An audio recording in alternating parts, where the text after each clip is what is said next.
Welcome to the Soil of Iowa show. This is my next guest, Laura Linda. Thanks for being here. Thank you. Um, are you ready to get started? Sure, let's go. Okay, question one. Before you were a parent, did you know anything about autism? I did. I wasn't, and still am an early childhood educator. So I had learned about autism a little bit, but I became a parent 35 years ago. So some of the understandings that we had in the profession were different than they are today. And so, yes, I knew something about it, but what I didn't really know a lot about was the range, right? That was the what we call now the spectrum. Um, I mainly knew the people who were severely impacted in ways that made functioning very, very challenging. Um, but I also guess the other thing when I think back is that I would have children in classrooms that I worked in that probably nowadays we would know they were on the spectrum, but we didn't necessarily know what that was, you know. Mhm. So so I didn't know a whole lot as before I became a parent. Yeah, that makes sense, obviously, because back then, obviously, it was not a lot of people knew, and also some people didn't were kind of, I don't want to say scared, but some people didn't want their kids to know. So I told, yeah. So question two, what was it like being let's see what I was gonna say. Yeah, question two, what was it like being both a mother and a provider? So I really in terms of a provider, like through the Office of Disabilities, and being a support, whatever. I always get the terms mixed up. Direct support worker or personal support provider. I always forget which is which.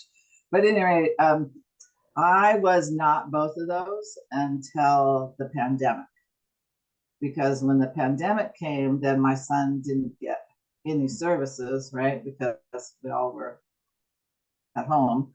And then somebody said, well, you can claim hours. And so then I started doing that.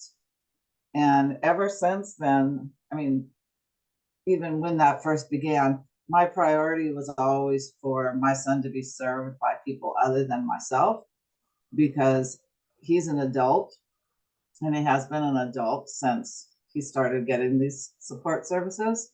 And I just really felt like I had sort of done my job, and he didn't necessarily want everything.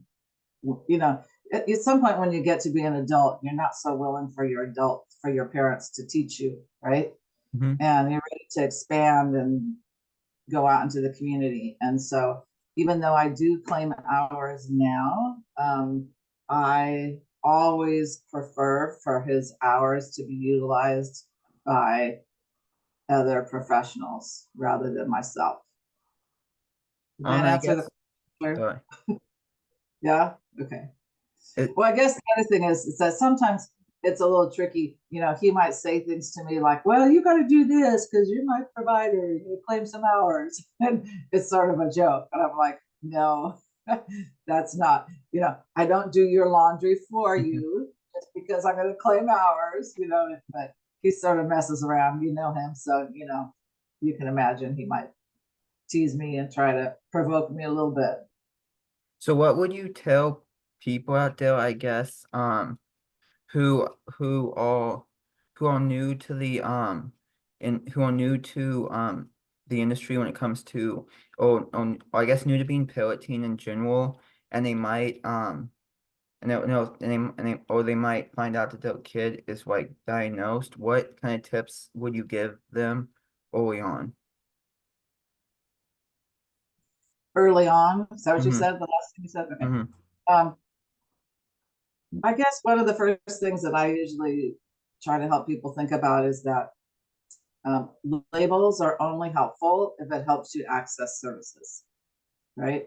Mm-hmm. So we had to work pretty hard to get an official determination of autism spectrum disorder in order to get services, right? I mean, it was true, but it was like that had to happen. And I didn't want the label for my son just for him to have the label, but rather so that it opened the doors to new growth and new development for him. So that's one thing that I do tell families and parents that I encounter is that, if you get the label, then you can get some services.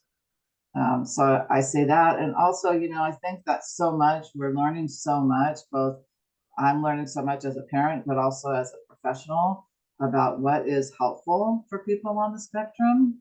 Things like routines, being aware of the sensory challenges that sometimes exist, um, ways to connect with others in the community, acceptance. There's just so much that we've learned that can make all people on the spectrum have successful and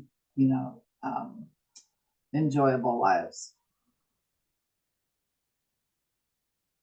So I guess for some people watching, is it easier, I guess, if you're a parent first and then is it easier like if like obviously if you're a parent first and then you become and then like you become a provider, obviously like I guess like because some people have done both and obviously some people are new to provider work and obviously trying to like obviously we need, as you know, more providers to be a part right now, but I guess is it easier for both? I guess does it make being a provider easier, I guess, essentially if like you've already had the experience ahead of time? Well, that's only been my experience, so it's hard to figure out, think about what would have been like without. But I guess I could tell you that I do think that for me, it was really helpful because I have a better understanding of the family. Because when you're working as a provider, you often have, ongoing contact and relationships with the parents also or guardians. And so sorry, I just lost my train of thought. Okay. I think that also for me, being an educator has been really helpful because I'm used to things like learning about the individual, thinking about what it is that they need, identifying ways that I can support them. And so that was a real easy sort of slide right into provider work because I'm used to thinking about those kinds of things in relationship to working with children and now relationship and working with adults who have intellectual and or developmental disabilities. So yeah. Nice. What would you like to see moving forward when it comes to change for the disabilities community? Well, I think continued acceptance and understanding. I still, well, what this was a while ago, but I'm not sure things have changed that much. At one point, when my son was young, speech and language was difficult. And so we did a lot of signing. And I remember how people so much noticed that in a way that wasn't very supportive. You know what I mean? It's Mm-hmm. like they would just stop and stare, or and that still happens now with some clients that I work with who may be um, otherwise, appear different in some form or fashion to from the identified norms, right? And that people still seem to be alerted by that.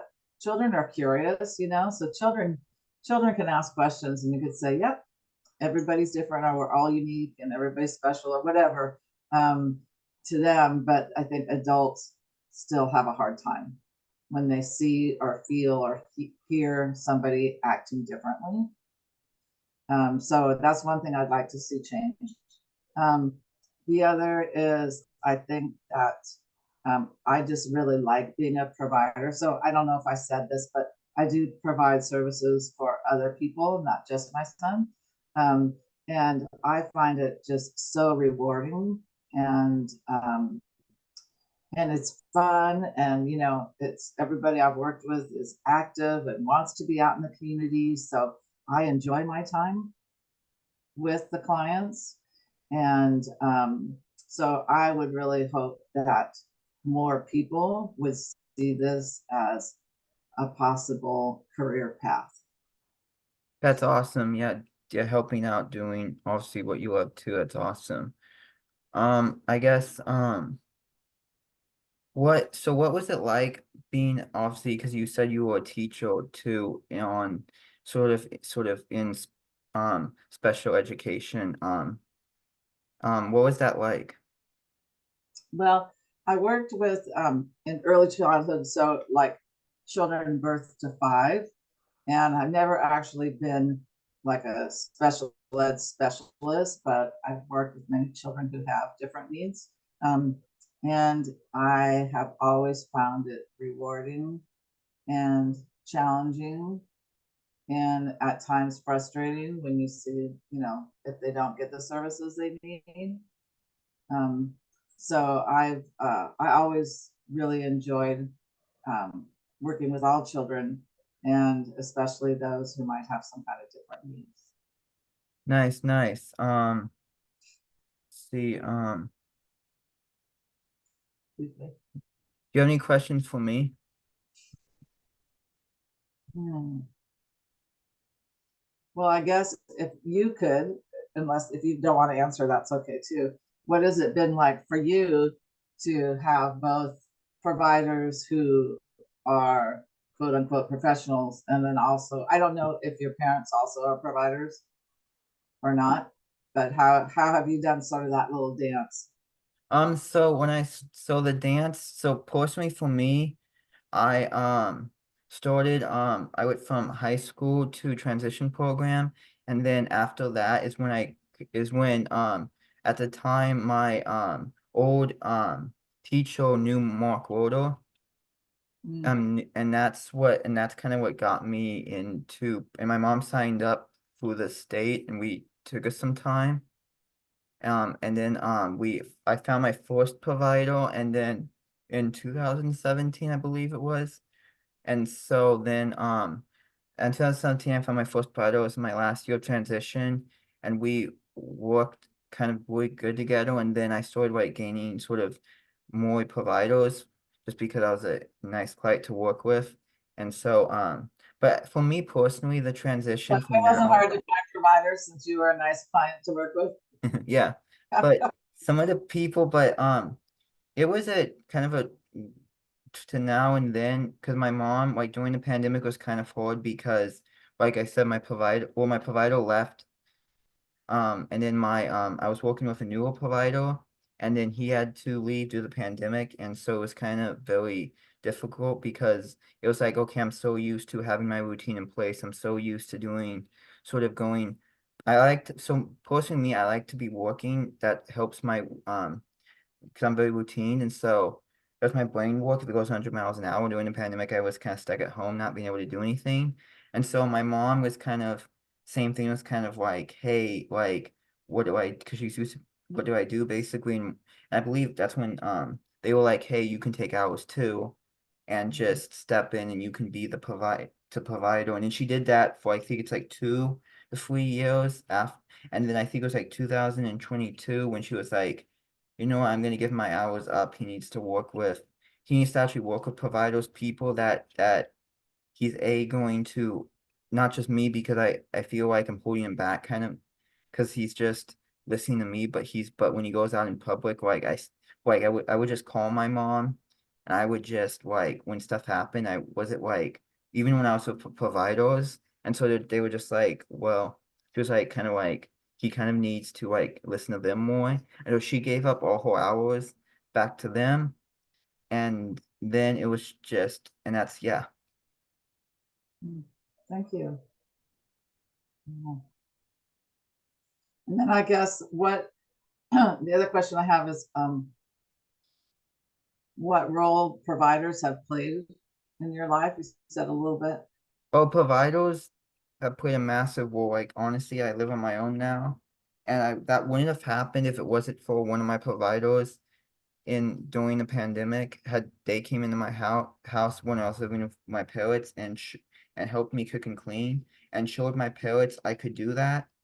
And then I like with my job coach, I helped get a job out here in Beaverton, and 'cause I was living in Southwest Portland. And so I moved out here to Beaverton, and they saw what providers did for me, my self-confidence, but also they helped me live on my own, because if it wasn't for that provider coming in, I would have not had that helped me cook and clean. My parents wouldn't have seen that, and I don't think they would have let me live here, and I would have been taking the max back and forth. Mhm. So providers make that's why the staying needs to us provide also very important when it comes to getting them fully paid, because they really really help so with a client, they can come in and the right provider can just come in and help a client's and change the client's life trajectory of it and help them move forward, and now they have great self-confidence now that they can do this, just march to victory. So I think, yeah. Yeah, I like the word trajectory, change the trajectory. And, it's just like as parents, we see one thing and can do some things, but as a provider, you can often be impactful in different ways. So I love that. Thanks for sharing. You're welcome. So I guess one more question. So it's kind of like you've kind of like done a lot, obviously. And correct me if I'm wrong, you've done some advocacy work too, I guess, right? Well, yeah, I primarily do advocacy work through for people who are brain injured because I have experienced a brain injury and a TBI, and so I am involved with that. Yeah. Nice. So but yeah, I guess since you kind of touched last question, I guess you kind of touched on everything. You've obviously helped out as a teacher, you were a provider at one point, you were a obviously a pilot, sort of, I guess. I said, what's it like, I guess, wearing, I probably already answered, what's it like kind of wearing all four hats type of thing? Wearing All, all f- four hats. Is that what all you three said? hats, yeah. What's it like wearing all three hats? Sort of doing a bit of everything. Yeah. Um, it just feels like my life. Do you know what I mean? Uh, Mm-hmm. yeah, it's so being a parent, being a provider, and what was the third thing?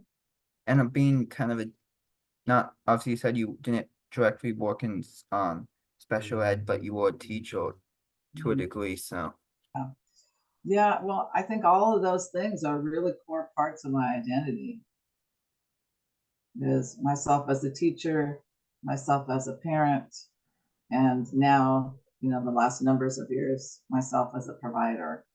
Um, so yeah, it's really intertwined now, all of those things. And like I said, I think that one thing has helped the other. So being a parent who gives me an understanding for what people are experiencing, both the adults that I work with who have developmental disabilities and intellectual disabilities and their family. And being an educator also just gives me that sort of that construct of like, okay, so how do we help this person get to their next step? And that's the other thing I wanted to say that you made me think of when you were talking about what providers have done for you is we just finished my son's yearly plan, and it was just so awesome to even actually in that meeting, I was corrected by his personal agent. I said something, he had some plan that I thought was a little far fetched, some goal. And the personal agent said, well, we can do anything. We can write down any goal that he has. And it was good to be reminded of that, what's the word? Self-determination, right? Mm-hmm. And I work with another client who has been saying something that they would like to do, a goal they would like to do. And I'm not sure that the family is necessarily there. And it's just a reminder that, my job as a provider is to help that person explore and, excuse me, and even to have a goal, right? Maybe not even be able to do it, or it might look really different than they're imagining now. but to have a goal and to have a vision for one's life. And I think that's one of the things that the providers and the whole system can give people. Yeah, so what's it like having, I guess for a lot of people, like obviously, what's it like in my case too, I guess, what's it like having a great, is it very beneficial to have for people on the spectrum to have a great support system in place? Yeah. It's like one of the things that makes me really happy is to see all of the circles that my son has, of support. Um, the Me and my husband, uh, his brother sometimes, um, his tios and tias, his aunts and uncles, his cousins, his job, his Special Olympics. You know what I mean? That the circles just keep getting bigger and bigger, but they're all part of um, this circle of community. We have friends that we go to dinner with almost every other week.